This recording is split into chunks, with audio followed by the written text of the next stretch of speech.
All right, if I remember last week, we left off talking about the election of 1864. Now, understand, it's the election of 1864, but when does running and campaigning and everything else like that begin for the presidency? I don't know. Typically about a year before. Anymore nowadays, it's like Donald Trump won the presidency and he was already campaigning for the next 4 years. So, like, I don't know, but I mean, and that's not atypical, or that's not something that's like only to Donald Trump. Does that make sense? It seems like our most recent history presidents, they do things in their first presidency more just for that re-election, and then the second term they actually create like sweeping change. Does that make sense? It's almost like they're trying to, like, I don't know, make sure they get that second term in office. Personally, I think just do the job. What's the point? You get paid after the presidency either way. Yeah, you're getting paid either way, so I mean, like, take your money. But anyways, okay, so when we look at this and when we look at the election of 1864, obviously the Republican Party nominates Lincoln, despite the fact that Lincoln, like, going into the 1863, right, he's had like a string of losses, but then he gets a string of victories. So although initially he thinks that he might lose the office of the presidency, that string of victories really kind of helps him out. The Democrats, on the other hand, the Northern Democrats, although they would have loved to nominate Douglas, Douglas is dead. Douglas dies in 1861, so they don't have that option for doing that. And so the Democrats then have to turn to a different candidate. Now, this candidate is always a little confounding to me, and I never quite really understood or understand why. But he is definitely the anti-Lincoln. If Douglas was the anti-Lincoln before, this guy is definitely the anti-Lincoln now. The Democrats nominate McClellan. Yes, that is the same McClellan who was fired twice by Lincoln for simply not being able to effectively end the war quick enough. What's that? Yeah, now he would fire Lincoln potentially if he wins. But we see, though, McClellan, part of the reason why McClellan is nominated by those Northern Democrats is because McClellan basically argues, or the platform that the Democrats use is that the war is a failure. Now, this is really interesting if you think about it, because McClellan, is he a part of a failure? Yes. Yes, right? So, like, in a sense, like, McClellan is basically, like, running for a party who's saying that the war is a failure, but McClellan has to basically say, no, the war is not a failure, because if he says, yes, I agree, the war is a failure, he's also calling himself a failure. So McClellan's in a really weird spot here, and the party itself is pretty, like, torn within that. But as a direct result of the string of victories in 1863, not only in Mobile, Alabama, but Sherman is able to march his way down to Atlanta, Georgia. And then we also see victories within the Shenandoah Valley as well. We see as a direct result of that, that Lincoln actually wins within the, that election itself. Okay, and remember that it's 1864, so he would have taken office in 1864. He would have. Does that make sense? Yes, no, somewhat so. Okay. So, but if we look at it, Lincoln only loses Kentucky, Delaware, and New Jersey. Popular vote is much, much closer, and part of the reason why Lincoln actually wins is because Lincoln decides to give furlough to the soldiers so that they can go home and vote. Now, if you're the soldiers who have been fighting for the Union Army, who are you going to vote for? McClellan or Lincoln? McClellan, so you don't have to fight anymore. Yeah, but McClellan you've been led under McClellan, and McClellan basically has gotten some of your buddies, like, killed. Does that make sense? And ultimately, arguably, McClellan has extended the war, too, by not pursuing Lee, not only once, but twice when he had the opportunity to do so. Yeah, but if McClellan got elected, he would end the war, and Abraham Lincoln's the one who started the war, so... Yeah, so I mean, it's kind of like, you know, one or the other, right? I get you, I understand what you're saying, but the reality of it is that the vast majority of those soldiers actually do vote for Lincoln rather than McClellan. The other piece to that is, if McClellan, if the war is a failure, McClellan, as much as McClellan then has to admit in part that he is part of that failure, the soldiers have to admit in part that they're part of that failure too. And if you've lost the war and the Union hasn't been maintained, then what have all your friends, family members died for if it wasn't to maintain the Union? Does that make sense? So, like, I understand where you're at, but I also understand from the soldier's perspective, losing the war or admitting defeat in that war, that would be a tough sell. Okay?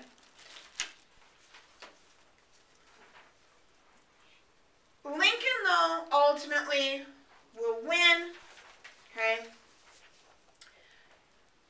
But his election also signals a defeat for the South, because it not only means that the war will continue, but that it also means that Lincoln is willing to do whatever it takes to end the war, which includes the continuation and the broadening of total war. Okay? Now, Lincoln also, though, even in his second inaugural address, begins hinting about his plans for Reconstruction. And in his Reconstruction, or in his inaugural address, he talks about with malice towards none and charity for all. Lincoln truly believed that the only way we could rebuild the Union is by doing it without a great deal of punishment. And so Lincoln proposes what he calls a 10% plan. Basically, here's what this means. When you get 10% of your voting electorate in 1860 to sign an oath of loyalty to the Union, you will be readmitted to the United States. At that point, that was literally all that you had to do. There was no, you had to agree to ratify the 13th Amendment, because that's not there yet. There's no, you have to ratify the 14th Amendment, because that's not there yet. There's no, you have to ratify the 15th Amendment, because that's not there yet. Does that make sense? There's no, we get to take so much of your land, or you have to, like, literally there's none of those pieces whatsoever at all in there. Okay? There's not even a provision in there about you freeing your slaves. Okay?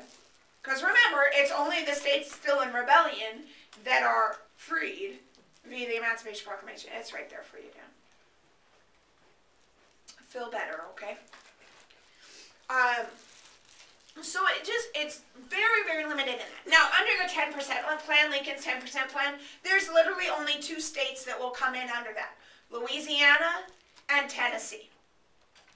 None of the others will come in under the 10% plan. They will all wind up being under Johnson's Reconstruction, okay? But part of that total war includes Sherman, okay? And Sherman recognized, or believed anyways, as Lincoln did as well, that the only way to end the war was to actually get the Southern, not the military or even the government in the Confederacy, but to get the people of the Confederacy to say, we don't want this anymore, and to push back so greatly against it. In fact, with the re-election of Lincoln, we actually see an increase in desertion amongst the Confederates, okay? But the war is not over yet, and so Sherman will begin to march and basically ruin literally everything in his path on his way to Atlanta. And when I say everything, I mean everything. He cuts a 60-mile wide path as he goes down to Atlanta, burning anything and everything that they couldn't carry with them or that they did not find of use. If we can't take it and use it to eat it or to feed the soldiers, if it's not of use to us, even if you could maybe find some use to it, we will destroy it so that you don't have access to that. Great guy. What's that? Sounds great guy. Well, That's total war. Okay. I mean, did the South practice guerrilla warfare, or? The South does practice guerrilla warfare. So does the North too, though. Yeah, so I mean, like, how do both sides like treat civilians in that scenario? Because like if guerrilla warfare is. Yeah, initially, at the beginning of the war, because they're utilizing much more gentleman-style warfare, the civilians were largely kind of left out of the mix. Does that make sense? But as the war goes on and as total warfare goes on, the civilians unfortunately become more casualties of war as a direct result of that. Now, that doesn't mean that Sherman's like killing civilians as he marches down into the South. That's not the case. There are some civilians that die, but it's not his primary goal. He does, however, leave the citizens of the South without homes, without food, etc. So do they maybe die from other problems as a result of Sherman? Yes. Does Sherman directly kill them? No. But unfortunately, you know, as they say, all is fair in love and war. So, what? We killed your cow. Yeah, we killed your cow, so, The North was like, we never killed your civilians, we just left them in. we left them to starve to death. But Confederacy, you could have taken care of them and you did not, right? So, I mean, it is definitely, there is a dichotomy in that, and I get that. But literally, he wanted to destroy everything that is in his path. Both Lincoln and Grant give consent to this, and but when he moves through Atlanta, 1/3 of all of Atlanta will be burnt to the ground, okay? In addition to that, we will see that in May, we will see Lee kind of take one last effort in order to gain some ground. And so we will see also Grant, who's now been put in charge of the Union forces, embark towards Richmond with 100,000 men in May. At Spotsville Courthouse, approximately 24,000 will die. Later at Cold Harbor, 7,000 will die, and this is where Grant earns the moniker Grant the Butcher, because he's willing to take those risks that previous generals were not, but unfortunately a lot of his men die as a result. They reach Petersburg in June, and through June and October they cut off their railroad supply, thus starving them out and preventing them from having any access to food for over 9 months. And Petersburg will fall then as well. By July of 1865, they will reach Richmond. Grant will bring in additional troops from Petersburg. But Lee successfully is able to get his men out of Richmond and out of Petersburg. But Lee knows that the war basically is over. So in April of 1865, Lee will formally surrender to Ulysses S. Grant at Appomattox Courthouse. Now, Appomattox, okay, so the town is Appomattox. Does that make sense? Okay. Now, interestingly enough, it's not actually like it's a person's house. It's not a courthouse. Usually, a lot of times we think of Appomattox Courthouse as being like a courthouse. Does that make sense? Yeah. It wasn't. It was a person's home. Appomattox Courthouse is the location. It seems weird. But oddly enough, also with Appomattox Courthouse, is the war basically both starts and ends in the same man's home. Okay, yeah, well, so in the beginning of the war, oh shoot, why can't I think of the guy's name? Escapes me. But anyways, his home was located in Virginia, but his home was up more in northern Virginia, okay? And so when the war began, at Bull Run, he actually had a cannon that went, or cannonball that went through his roof and landed in his kitchen.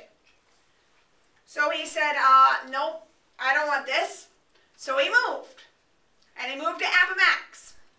And his hope in moving to Appomattox was that he would move far enough, like west, that he would prevent, like, from actually being involved in the war. Little to his own accord would he know that, in fact, the war would end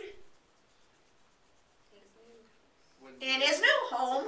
Okay, yeah, okay. So the war at both, in ways, sometimes it's said that it both began and ended in his home. So, oddly enough, okay. But ultimately, the war is over. Grant will telegraph back to the new president, which is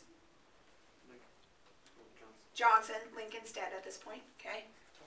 Dun, dun, dun, Lincoln's dead. So we'll go back and talk about the death of Lincoln here in just a minute, where we're going to kill Lincoln momentarily. We did it. It's before Christmas. Yes, it's before Christmas, and Lincoln will be officially dead today. Yeah, Merry Christmas. I know, weird. Okay, but anyways, the war is over. The rebels are our countrymen once again, okay? All right, so 5 days after Lee surrenders to Lincoln, okay? Sorry, after Lee surrenders, do I have that right? I don't think I have that right. I don't have that right. My timeline's off. Just go with it for now, okay? But Lincoln, things have been going well in the war as a whole. And so Lincoln kind of takes some leave and decides to go to a comedy called Our American Cousin at Ford's Theater. Up in the presidential box there at Ford's Theater, then he sits and watches the play. Mary Todd at his side. He has a guard, but the guard is just outside. But security at Ford's Theater is not like you would think of security by any means today. And so his security detail actually leaves momentarily. Some argue that he left to go to the bathroom. We don't really know. And up approaches the president's box, John Wilkes Booth. Now, it would have been totally normal to see John Wilkes Booth in the theater. John Wilkes Booth, and quite frankly, a good portion of his family are actors. They're very well known. And so the fact that he would be at Ford's Theater, not that odd. He also, because of his celebrity, would have basically had the run of the theater, and nobody would have ever really thought twice about him walking around the theater in any particular location of the theater itself. Booth comes into the box office. He walks up behind Lincoln, and he shoots Lincoln in the head. I guess you could say he had the last laugh that night. Yeah. Lincoln is not dead, although he's close. Okay, but Lincoln is not actually dead yet. Booth then jumps off the out of the box office, Lincoln's office, and jumps down to the stage. In the process of jumping down to the stage, he catches his spur on the bunting, which is the fabric that goes like this, okay? He catches the spur on the bunting, and he winds up landing weird on this stage. He breaks his leg in doing so. Gosh, we know he's an actor, and he's heard that statement a lot of times, but seriously. Yeah. He limps out of the theater and manages to escape while people are kind of surrounded around Lincoln trying to figure out what is going on. And Lincoln ultimately then is carried across the street to a hotel next door across the street. They lay him on the bed, but the bed is not large enough for Lincoln. So they actually have to lay him diagonally because he doesn't fit on the bed, and his feet actually hang off the end of the bed even with him laying diagonally on this bed. You have to understand something in context here as well.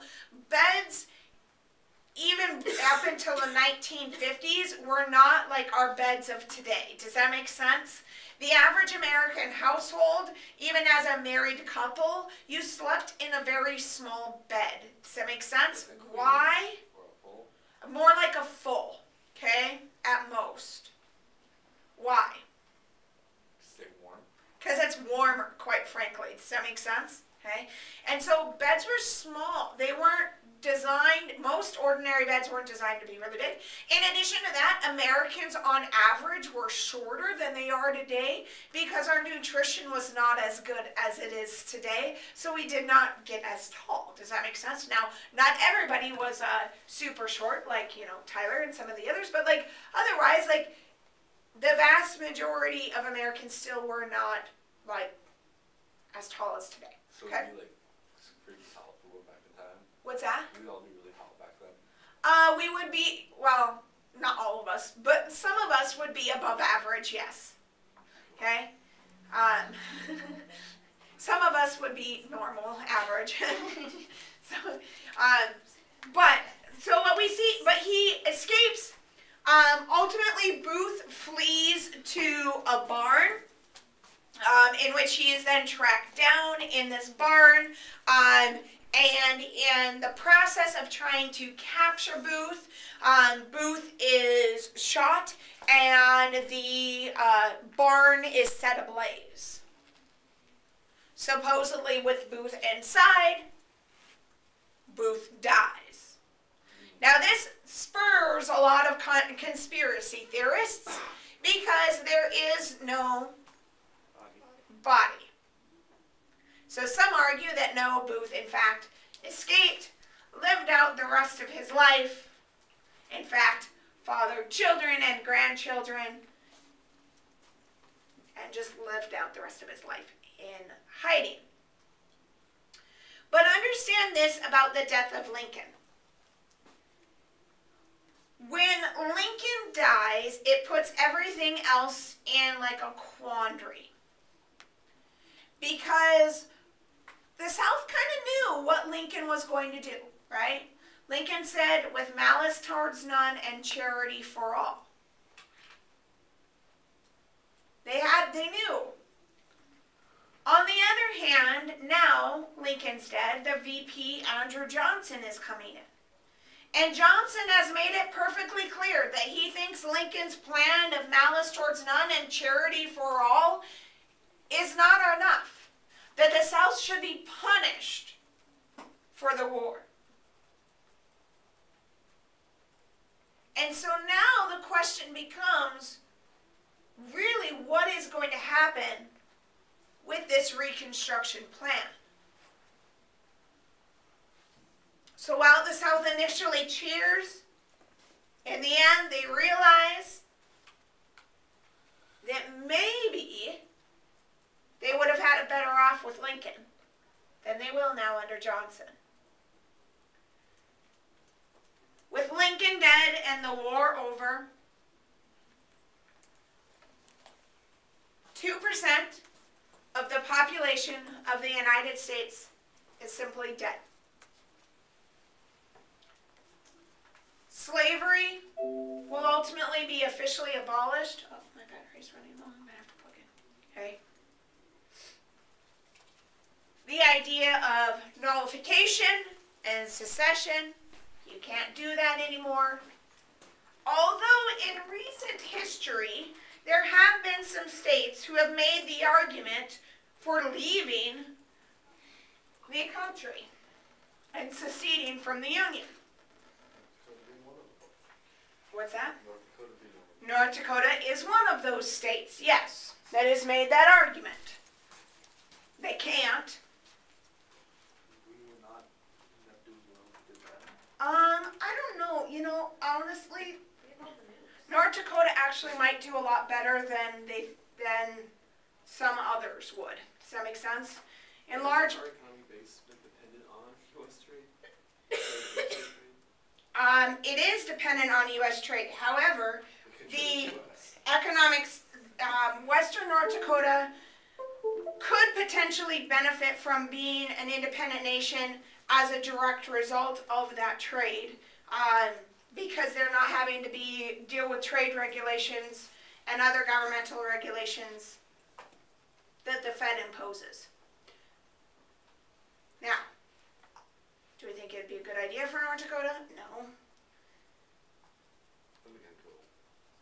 What's that? I think it'd be pretty cool. I don't know about that. All right. Financially, the war cost $15 billion. This statistic is a little bit old, and the $2 trillion in today's money, that's actually, it'd be more. I did that math, I think, like 2 years ago, 3 years ago now. So a little bit more, but basically about 15 billion, about 2 trillion today. That does not include pensions or interest on any of the national debt, nor does it include the sale of bonds for the Union. Remember the sale of bonds that were sold by the Confederacy? Those simply are just now worthless, so they hold no value. The Civil War and the technology produced, as well as the need for production, will ultimately lead to the Second Industrial Revolution in the United States. Because as the war comes to a close, we now have to rebuild the South. How do we do that? Well, we have to figure out a way to do it more cheaply and more effectively, and ultimately that will lead to the monetary growth of the United States and the Second Industrial Revolution.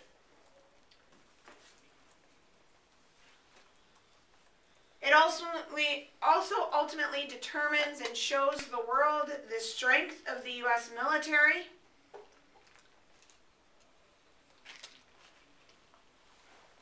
And typically, in U.S. history, we kind of divide it as a pre-post Civil War. Sometimes we'll include Reconstruction in that like U.S. 1, U.S. 2 kind of a deal.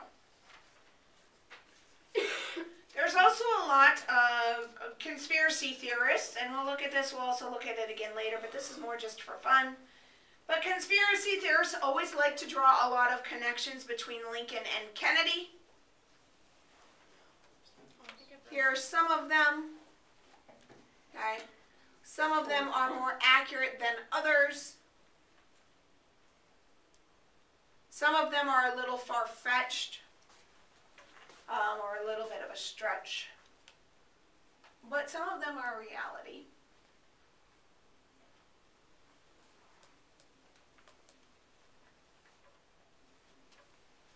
Well, history repeats itself.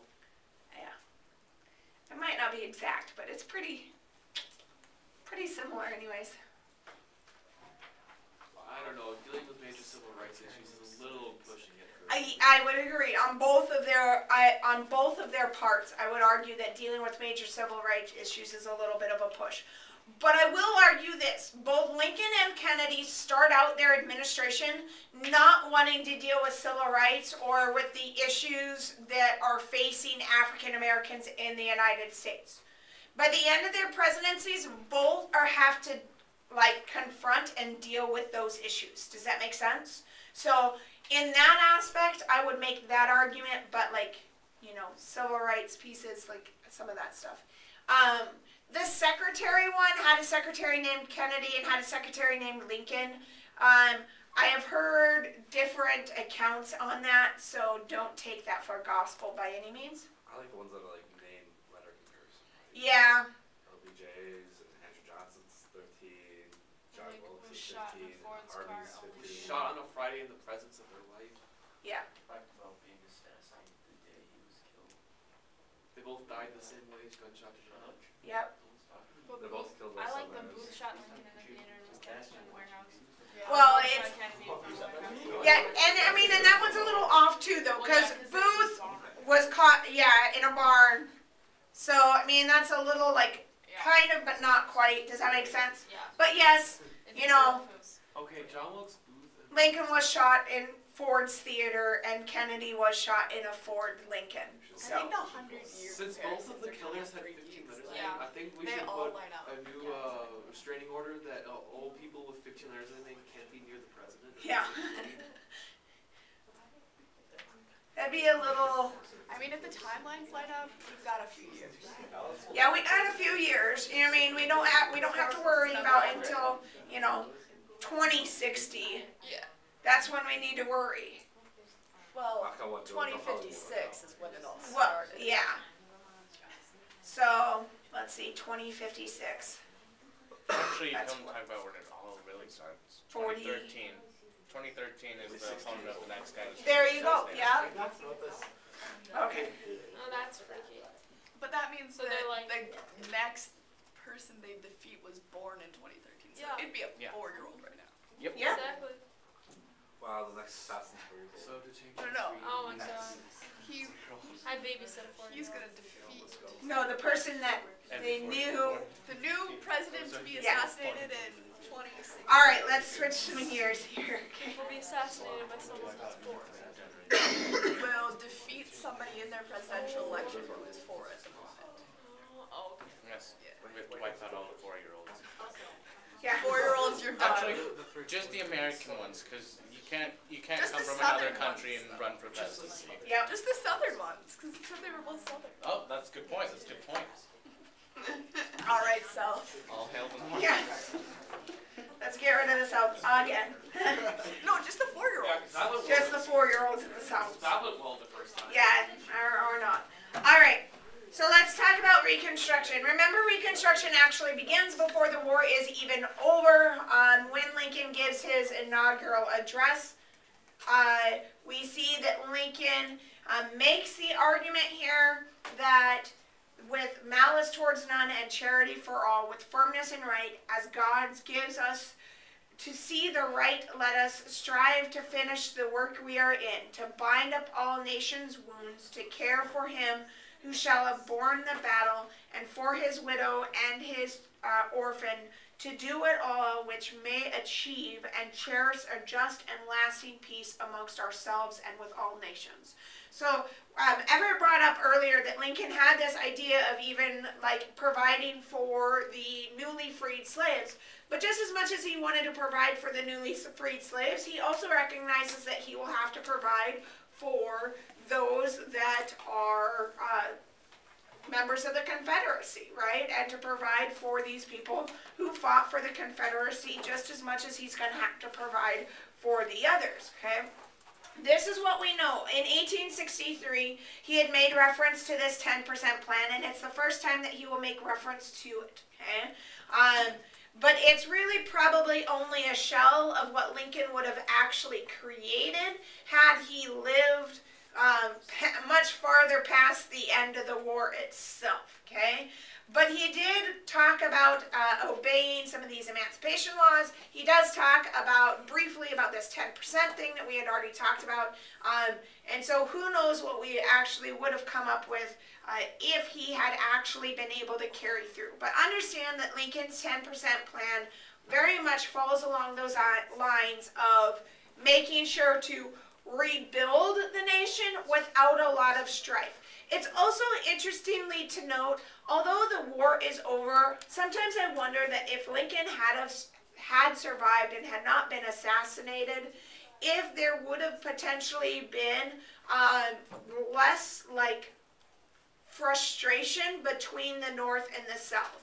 Because Johnson's Reconstruction plan and ultimately the last Reconstruction plan, military Reconstruction, which basically instills martial law over the South, very much rebuilds and continues to build a lot of that animosity between the North and the South, which still, as you saw from our video, very clearly for some people still exists today. So what kind of world would we live in had Lincoln actually survived? But we won't know because unfortunately Lincoln is dead. He did. Republicans, unlike Lincoln though, were very much opposed to his leniency. Rather instead, individuals, Wade and Davis actually proposed a different bill in 1864. They say rather than 10%, it should be a 50% that has to sign the oath of allegiance, and that they also had to create entirely new state constitutions that the federal government had to approve, and that no person who had ever served the Confederacy in any capacity and whatsoever at all should ever be allowed to be in politics again. Okay? None of them. And we'll pick up with that tomorrow. Wait, wouldn't that literally be